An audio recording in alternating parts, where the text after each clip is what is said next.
I'm Rosie Hardy, this is Rosie Hardy Gardening. Recently I did a video all about winter interest, and it was how to lay out a border with plants that are going to give you interest through the winter. So I decided I would do a little bit more about the plants that I actually used. The first lot are the ones that prefer it slightly sunnier, perhaps a little bit drier, going into shade, and then the second video I will do will be about the other half that want to be in slightly shadier areas. So let's start off with ones that want to be in the sunnier areas, and these are things which have silver leaves. So as soon as you see something that's got a slightly silvery leaf, slightly hairy, or has that sort of blue look to it, that glaucous look on the leaf, you know they want to be in a sunnier position. And then you basically have got here three plants. One's going to be much smaller, one's going to be taller when it flowers, and this one here, the euphorbia, is going to get bigger as well. So this is a euphorbia which has had its flower stem. This is euphorbia black pearl. And what happened was, as a youngster, it was just a single stem. That has flowered, that has died, and that now requires cutting out. And you would cut out down to the base like so. Be careful when you cut euphorbia, because you will get white residue coming out of here, and that, if it gets on your skin, is not very good. But this has done what it should do. So this bit has died, and then now you've got these new shoots coming up here, and it's these new shoots that are going to be your winter interest. These shoots are going to get to around about a foot high, maybe a little bit more depending on your soil type.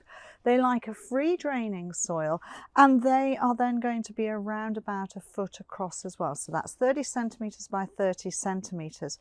Beautiful glaucous blue foliage. It's going to stay evergreen right the way through the winter months. So really looking good and elegant. And then it will put on its flower spikes, and every single one of these shoots is going to have a flower spike on it. Those flower spikes are going to go up and be double the height. It may even get a little bit taller than that. So you're talking about something that is 2 foot, maybe nearer 3 foot. So that is 60 to 90 centimetres once it's in flower. And then the flowers will die back, and you will cut those flowers off, and they should have been done at around about the end of June, beginning of July, giving the plant chance to do this bushing out and looking really smart. So that is the euphorbia. That's going to look really, really good. Then the other ones I've got here, we have got a LYCHNIS. This is LYCHNIS Gardener's World. Beautiful double magenta flower heads on this. The foliage just makes a lovely round mat at this time of the year, staying evergreen right the way through. And then in the spring it will start to put on the new growth, and then it will flower midsummer time. So you're talking about this coming into flower June, July, maybe into August. Beautiful big double magenta flowers. It is sterile, it's not going to seed all over the place, and the flowers will be up to about 75 centimetres, 2.5 feet. So this again is a really good form. So it's the foliage for the winter that is giving you wonderful texture. Full sun, free draining soil for that particular variety. Then the last of the grey ones that I had for full sun is this, the SANTOLINA. This is SANTOLINA Edward Bowles, and it's a really beautiful, lovely silver foliage. This makes a wonderful mat.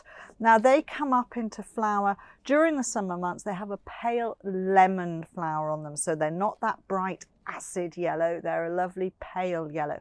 Once they finish flowering, you need to give them a good haircut. If you don't give them that good haircut, they split open, you see the new shoots in the bottom, and they won't make this wonderful growth for the winter. So once they have finished flowering, and it's around about mid to end of August, cut them right back. So you're going to cut them back to about this height, and it will bush out and make you a beautiful evergreen, evergrey mound of foliage, which will look fantastic through the winter months, and then that will look really good. So when it's a mound, it's about a foot by a foot, so 30 by 30. When it's in flower, about 45 to 50, so about 1.5 feet around both ways. So that again is for full sun.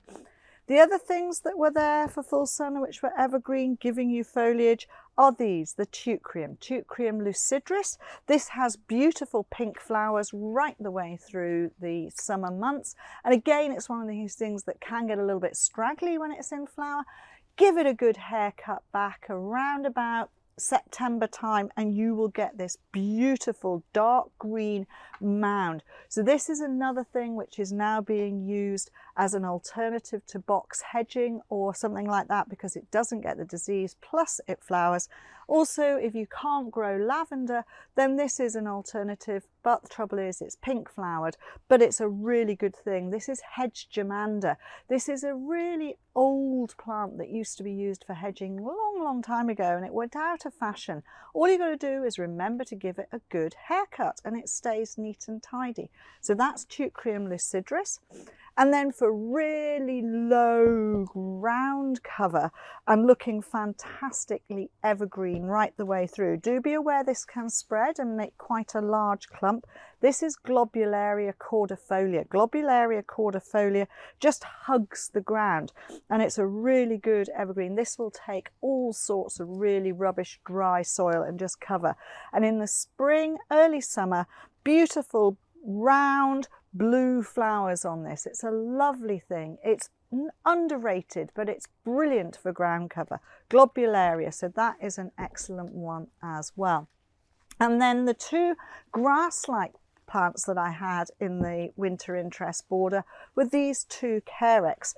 And it's very obvious when you see these two together. They're both bronze-leaved, but they have a completely different habit. You've got the beautiful buchananii, which is very upright, very, stands up like a soldier, absolutely no problem at all. And it is a great thing, it's got these lovely colours, these lovely tones of bronze and then slightly orangey at this time of the year. Little tiny quiffs at the top where it just goes curly at the top, a little bit wayward like my hair. And, it is a great thing. CAREX do not like being cut back, so just be aware of that. They are sedges, they're not actually grasses. They are divisible. These will get a bit bigger, so you'd expect the clump to get to around about a foot round at the base, 30 centimetres, but it's up to nearly 2 feet in height, 60 centimetres. So very much that upright, and that gives you a really good definition. And when it gets frost on it and the wind, it just rustles a bit, so it gives you noise.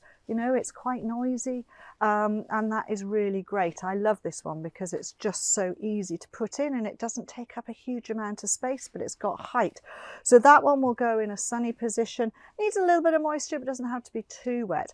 And then you get this one which has all of its long growth, and as I showed, if you don't want it to seed around and you've got these tufty bits, if you pull those out, you won't get the seed going all over the place of this particular one. This is Comans bronze, and this just does this, it just floats around.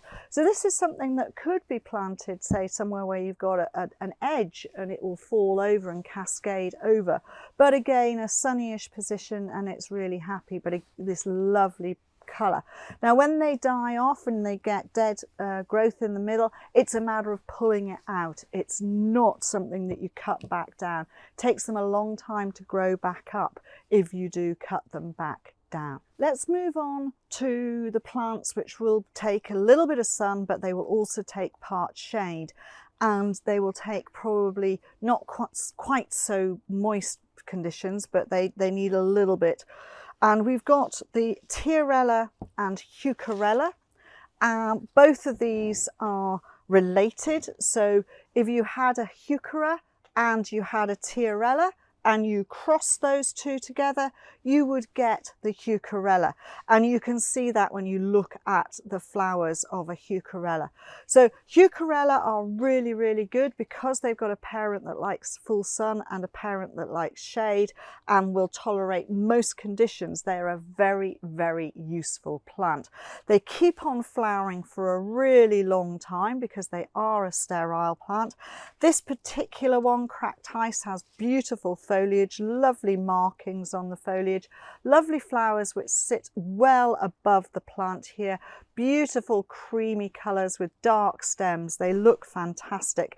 So this will make a base of around about a foot, 30 centimetres, and then when it's in flower it's up to 45 centimetres or 18 inches. These are divisible and they work really well. So you can put these either near the front of a border or slightly further back, because it depends on whether you're wanting to see the flower at the front or whether you're just wanting to fill up. But for winter interest, this foliage will stay looking good right the way through till probably about February, March, and then it needs a good haircut and then the new foliage comes back. So that is the HEUCHERELLA Cracked Ice. Then you've got the TIARELLA Spring Symphony. This is one of the older breedings. There are a lot of newer varieties out there.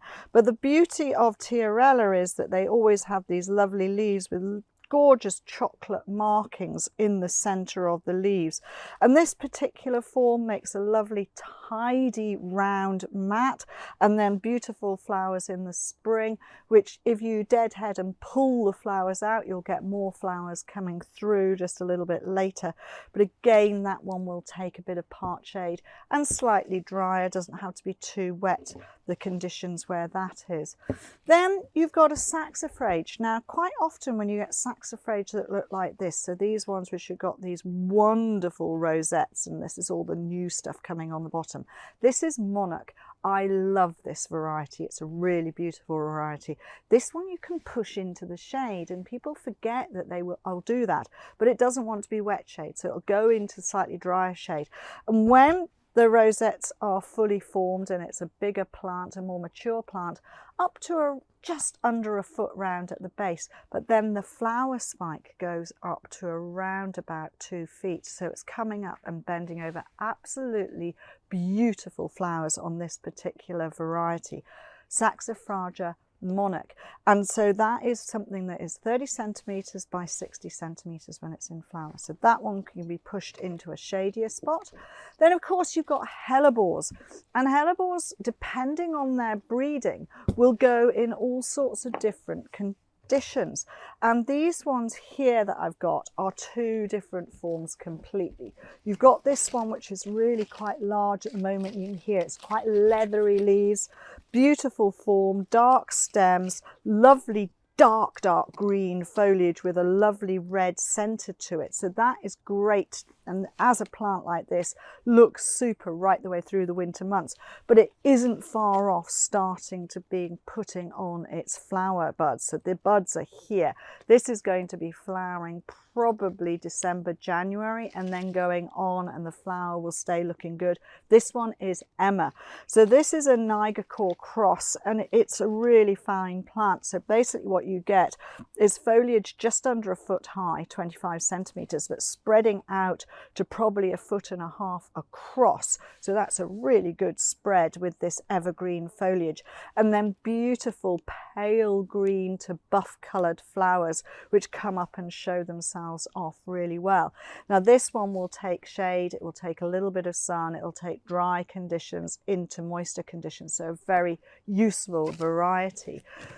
Then the next one here, grown because one, it has fantastic red flowers. This is Anna's Red. This is one of the marble series, and you can see, look at these beautiful markings on the leaves. So when this is a much bigger plant, you get a huge amount of foliage with these lovely marble, and it contrasts brilliantly with this other form. And again, this has lovely dark red flowers on it which hold their heads up, so you see them looking really well.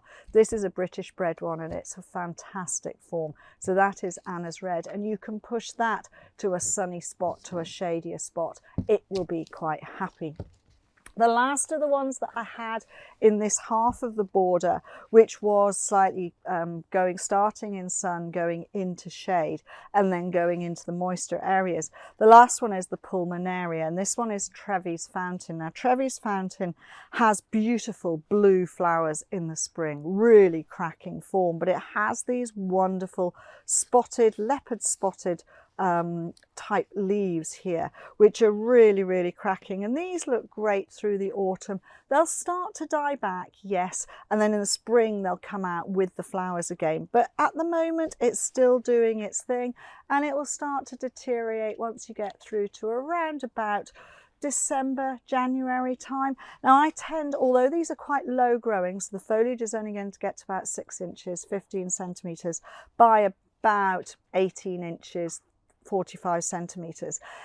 I put this in the middle of the border because when you are talking about a winter interest into spring interest border, not a lot is taller than this, and if you're walking past you will see it, and if it's not looking fantastic in December, it doesn't really matter if it is hidden slightly, say behind something like the hellebore, like this, which is going to look cracking, and this sits here behind it. Once this starts to come up and you then see the blue, it will show off next to it. So that's where because this doesn't want to be in full sun, so this wants to be in the part shade, and it wants to go where it is slightly moister. So that is where the pulmonaria will be and will enjoy being.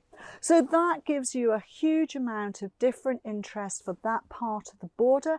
I'm going to do the shade ones in a second video, so please do watch out. I've split it up like this because I think it makes sense for people who, some people have got sunnier bits that they want to put interest in, some people have got shadier bits, and this is just showing you what you can achieve with just utilising foliage and form, and give you some really wonderful winter, early spring interest.